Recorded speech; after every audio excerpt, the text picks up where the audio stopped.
Good afternoon. This is Hemalata again from our engineering video lecture 4,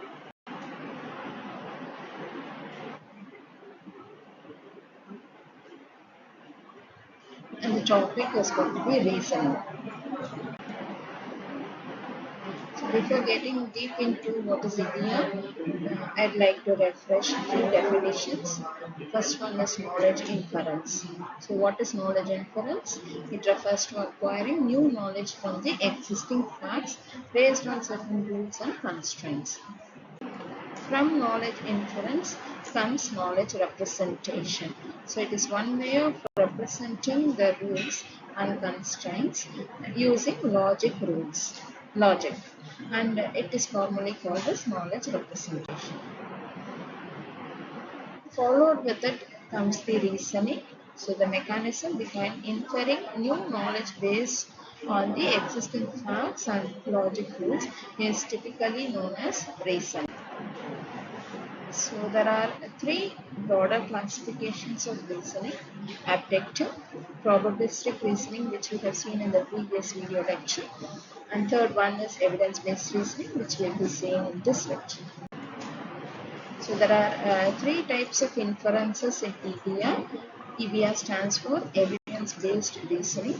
One is deduction, two induction, three abduction.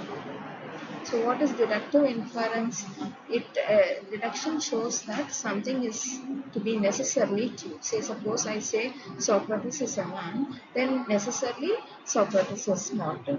So referring it in formal language, for all of x that belongs to u of x, if I say u of a of 1 is true, then v of a of 1 is necessarily true.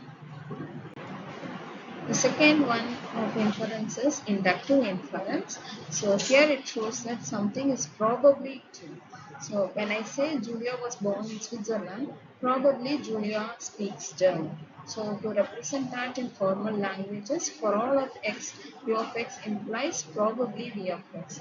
It means v of u of a1, when u of a1 was true, then it was observed that v of a1 was also true. Likewise, when u of an was true, it was observed that v of an was also true.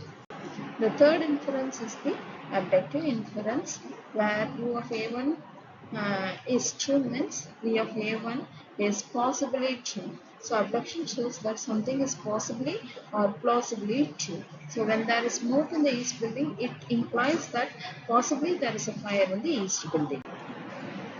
Thank you.